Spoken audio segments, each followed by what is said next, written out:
إن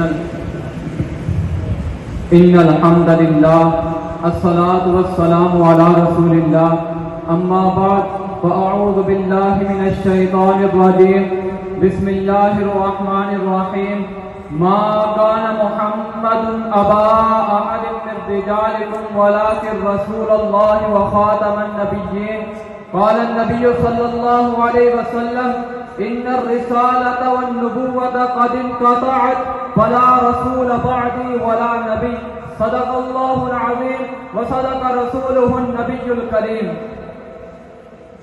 رسول مجتبیٰ کہیے، احمد مصطفیٰ کہیے، خدا کے بعد بس وہ ہے، پھر اس کے بعد کیا کہیے؟ محبت کا تقاضا ہے کہ محبوب خدا کہیے، اور ہے یہ شریعت کا اسراء کے ختم الانبیاء کہیے۔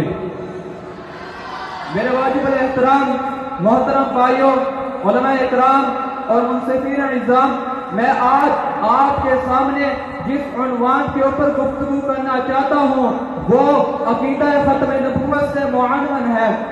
میرے بھائیوں، دنیا کے اندر کوئی چیز ایسی نہیں کہ جس کی ابتدا تو ہو لیکن انتہا نہ ہو۔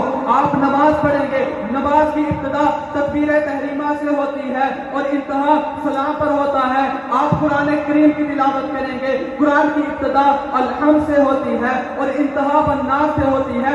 اسی طرح جب رب ذوالجلال نے سیدنا آدم علیہ السلام سے نبوت کی ابتدا کی تو عقل کا تقاضا یہ ہے کہ کسی ذات کے اوپر اس کی انتہا بھی ہونی چاہیے۔ توجہ کرنا، جب حضرت آدم علیہ السلام دنیا کے اندر تشریف لاتے ہیں، قرآن کہتا ہے یا بنی آدم اما یاتینکم رسول منکم، کوئی کیا ذکر نہیں کی بلکہ رسول جمع کا صیغہ لا کر اشارہ کر دیا۔